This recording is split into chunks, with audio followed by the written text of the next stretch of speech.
그 당시 축구는 병이라고 불리게 돼요. 이거 진짜 너네 병이 있다. 그리고 더 큰 문제는 뭐냐면 실제로 사람을 죽입니다. 문 부수고 유리창 깨고 물건 훔치기까지 시작하는 겁니다. 차마 제가 이 방송에서 입에 담을 수 없을 만한 응원가들을 불러요. 안녕하세요. 저는 축구 교육을 하는 배태한이라고 합니다. 제가 지난번 영상에서 1888년에 영국에서 세계 최초로 프로축구가 시작이 되었다고 했는데요. 그런데 여러분들이 매일 밤 보고 있는 프리미어리그가 언제 시작된지 아시나요? 바로 1992년입니다. 아니 1888년에 시작을 했는데 왜 프리미어리그는 1992년에 시작이 되었다는 걸까요? 이 104년의 기간 동안 어떤 일이 있었는지에 대해서 한번 같이 알아보고자 합니다. 먼저 풋볼 리그는 앞서 이야기 드렸던 귀족들의 아마추어리즘과는 다른 개념으로 프로페셔널리즘이 적용이 되면서 시작이 됐는데요. 자연스럽게 영국에서 프로축구의 판이 커지기 시작한 거죠. 하지만 늘 좋은 일만 있을 순 없잖아요. 좋은 일 있었으면 그 이면에 어두운 면도 있는 것처럼 점차 영국 축구계가 성장하면서 미처 발견하지 못했던 안 좋았던 점들이 밝혀지기 시작합니다. 잘 나가고 있던 영국 축구 클럽, 이들이 가지고 있던 첫 번째 문제가 뭐였냐? 재정적인 압박을 받기 시작해요. 이 1900년대 초반에는 축구 선수들의 임금에 제한이 있었어요. 즉 흔히 말하는 셀러리 캡 같은 게 존재했다는 거죠. 셀러리 캡 같은 게 존재했다 보니까 축구 선수들 같은 경우에는 자신들이 받을 수 있는 임금이 제한적이었죠. 이거는 잉글랜드 클럽들 안에서는 어떤 의미였냐? 재정적으로 어느 정도 안전빵은, 보유 자산은 계속 둘 수 있었던 계기가 됩니다. 그런데 지난 영상에서 이야기했던 것처럼 산업혁명 시대의 노동자들이 그들이 가지고 있는 카르텔을 꿰기 위해서 파업도 하고 노동법 운동도 하고 이러면서 자신들의 권리를 조금씩 찾아갔댔잖아요. 축구 노동자들도 자연스럽게 자신들의 권리를 찾아가려고 노력을 해요. 너무 작다 이거. 나 이 임금으로 안 된다. 밥 먹고 살기도 어렵다. 가족도 있는데 안 되겠다. 노조들이 결성되고요. 노조가 결성되면서 의견을 제시하면서 자연스럽게 선수들이 받을 수 있는 임금 제한이 조금씩 풀리기 시작해요. 자, 재정적인 압박을 클럽 입장에서는 받게 되겠죠. 선수들에게 지불해야 되는 비용이 커지는 거니까요. 두 번째, 선수들이 나 다른 클럽으로 이적하고 싶다. 이런 요구들이 커지게 돼요. 앞서 이야기 드렸던 것처럼 1900년대 초반에는 선수들이 다른 클럽으로 이적하는 것이 좀 제한이 돼 있었어요. 왜냐면은 풋볼리그 입장에서는 자, 빅클럽들 너네가 좋은 선수를 다 데리고 가버리면 작은 클럽, 중소기업, 영세업자들 어떻게 먹고 사냐. 그런데 이게 자연스럽게 클럽 입장이 아니라 축구 선수들의 입장이 대변되기 시작하면서 풀리기 시작해요. 즉 영국 클럽들 입장에서는 자연스럽게 풋볼리그 안에서 자신들이 지불해야 되는 지출 내역이 점점 더 커지게 되는 상황이 발생하게 되는 겁니다. 그러다 보니 자연스럽게 좋은 선수들이 영국에서 세리에, 이탈리아라든지 독일이라든지 다른 국가로 떠나게 됩니다. 경기력이 떨어지게 되죠. 그리고 잉글랜드 축구 클럽 안에서 재정적인 문제들 뿐만 아니라 사회적인 부분에서도 문제가 발생하기 시작합니다. 여러분들이 영국 축구 하면은 가장 알고 있는, 영국에 갔을 때 축구 경기 보러 갔을 때 여러분들도 조금 무서워할 만한 거 있잖아요. 뭔가요? 훌리건이죠. 훌리건 문제가 큰 문제로 부각이 돼요. 자, 몇 가지 예시를 좀 들어보려고 하는데요. 구체적으로 축구 팬분들이라면 알만한 예시인데 1985년에 유럽 대항전에서 이탈리아 팀과 잉글랜드 팀이 맞붙게 되었는데요. 그때 어떤 일이 있었냐면 서포터들끼리 결국 맞붙게 되고 사망자까지 발생하게 됩니다. 많이 죽게 돼요. 한 가지 더 제가 이제 예시를 들어야 되는데요. 여기 제가 일했던 팀이 영국에서 잉글랜드 프리미어리그 팀 중에 제가 웨스트햄이라는 팀에서 일을 했었는데요. 이 팀이랑 미럴이라는 팀 간의 더비 매치가 있습니다. 이게 도커스 더비라고 하는데요. 굉장히 치열합니다. 여러분들 혹시 축구 영화 좋아하시는 분들이시면 훌리건즈라는 영화 이름 들어보신 적 있으실 거예요. 이 내용인데요.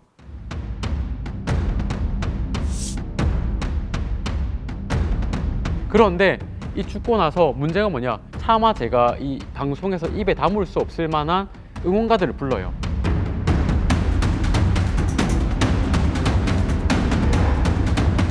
이 챈트라고 부르는데 한번 나중에 기회가 되시면 도커스 더비에 대해서 찾아보시고 한번 이 챈트에 대해서 찾아보시면 이게 이렇게까지 축구가 할 일인가 싶을 정도로 좀 잔인하게 들리거든요. 한번 찾아보시면 좋을 것 같아요. 아무튼 훌리건들 같은 경우 이 정도로 문제가 사회적으로 된다는 걸 받아들이게 돼요.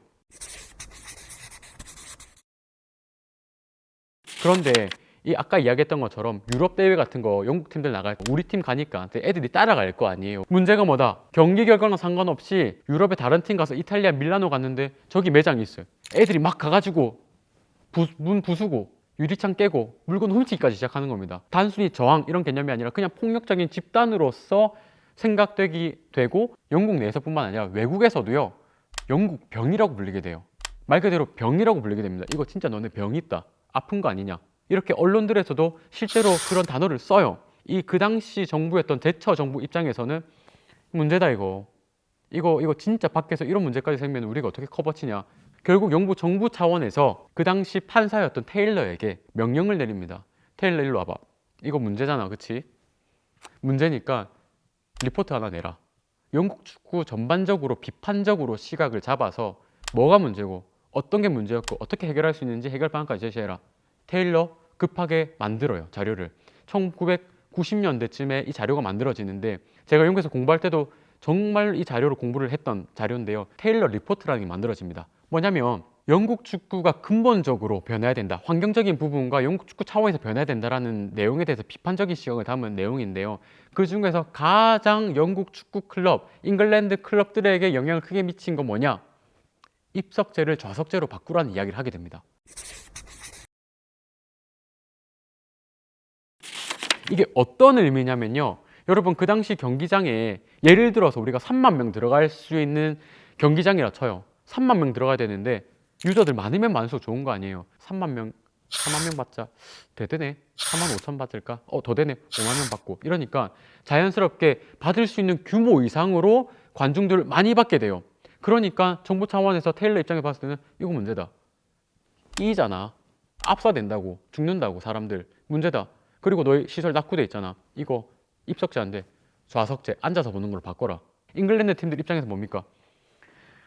와 이거 관중들 이거 반 정도 떨어지면 수익이 절반은 떨어지는데 어떡하지?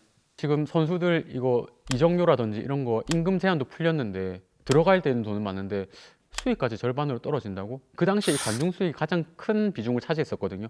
문제가 되는 겁니다. 자 이렇게 되니까 영국 클럽들 입장에서는 혁신적이고 아예 새로운 재정을 마련할 수 있는 변화가 필요하게 됩니다. 수익 구조의 근본적인 변화가 필요하게 된 거죠. 이때 생각하게 된 것이 그 당시에 조금씩 수익을 받아갔던 TV 중계권료입니다. 자, 이 당시에 TV 중계가 있었긴 했는데요. 그 당시에는 축구 중계를 어떻게 했냐면 BBC라는 곳에서는 하이라이트만 보여줬었어요.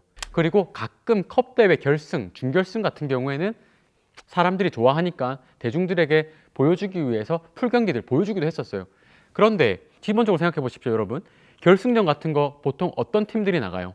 풋볼 리그에서도 1부 리그에 있는 가장 상위 리그에 있는 팀들이 나가겠죠. 이 팀 입장에서는 우리 팀들이 노출이 많이 된다는 걸 알고 있어요.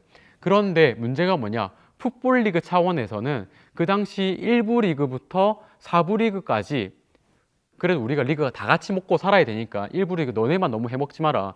2부에 좀 나눠주고 3부도 좀 나눠주고 4부도 좀 나눠서 다 같이 먹고 살자 라고 풋볼 리그 측에서 이야기를 합니다. 근데 1부 리그 입장에서는 어떻습니까? 아니 우리 선수들이 뛰고 우리가 그러면 대회도 자연스럽게 우리가 더 많이 올라가면은 얘네들보다 우리가 더 경기도 많이 하는데 우리가 더 많은 몫을 가져가야 되는 거 아니냐. 이게 뭐가 공정이고 뭐가 공평한 거냐. 우리 평생 호구로 살 수는 없지 않냐 생각을 하게 되는 계기가 돼요. 이런 상황을 알게 된 건 누구다? 미국 스포츠를 먼저 잘 이해하고 있었던 방송가들이 이런 부분에 대해서 캐치를 빠르게 하게 됩니다.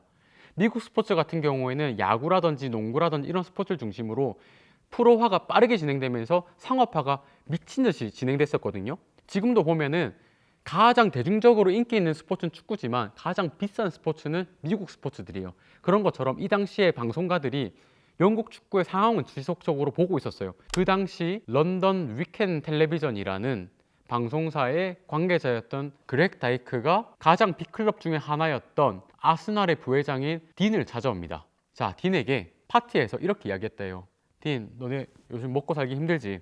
너네 그거 중계권료 이런 것도 보니까 사실 이거 너희한테 남는 거 없잖아. 딘 입장에서도 그래, 내 생각을 알아주는 사람이 있구나. 불만을 이야기해요. 딘, 너 우리랑 그러면 독점 중계하자. 그당 제가 기억하는 건 그 당시 아스날이라는 구단이 운영하는데 1년 들어가는 비용이 한 7, 80%에 대한 비용을 우리가 중계권료로 줄 테니까, 지불할 테니까 우리랑 독점 계약하자. 우리가 TV 중계 이걸로 가져가면은 우리 광고 붙을 거 아니야. 우리 이걸로 돈 벌고 너네도 좋고 우리도 좋고. 딘 입장에서는 틀린 말 아니네. 한 번 더 그렉 이야기해요. 근데 너희만으로 안 되니까 하나로는 안 된다. 빅클럽 5개, 너희 펌에 5개 데리고 와. 아스날, 토트넘, 리버풀, 맨유, 그리고 에버튼, 이렇게 5개의 클럽을 모아달라고 합니다. 그리고 딘이 결정권자들을 모아서 대화를 하기 시작해요. 그러니까 빅5 입장에서는 아까 이야기했죠. 재정적 압박을 받고 있었다고. 하자. 하자. 일단 해보자. 모르겠고 일단 하자. 진짜로 그래서 하려고 해요. 그런데 금세 소문나요. 풋볼리그 측에서 알아버립니다. 풋볼리그 측에서 뭐라고 하냐면, 아니 이거 우리는 하나의 리그, 하나의 목소리, 하나의 축구다. 얘네 지금 너무 상업적으로만 나가려고 한다. 여론을 이끌어가고요. 그 다음에 영국 축구회도 자신들이 가지고 있는 생각들을 전달하기 시작해요. 빅5 그냥 밀어붙이기로 합니다. 이 딘이 대표로 영국 축구협회를 만나게 돼요. 영국 축구 차원에서 이거 너의 리그다. It's your 리그다. 해라.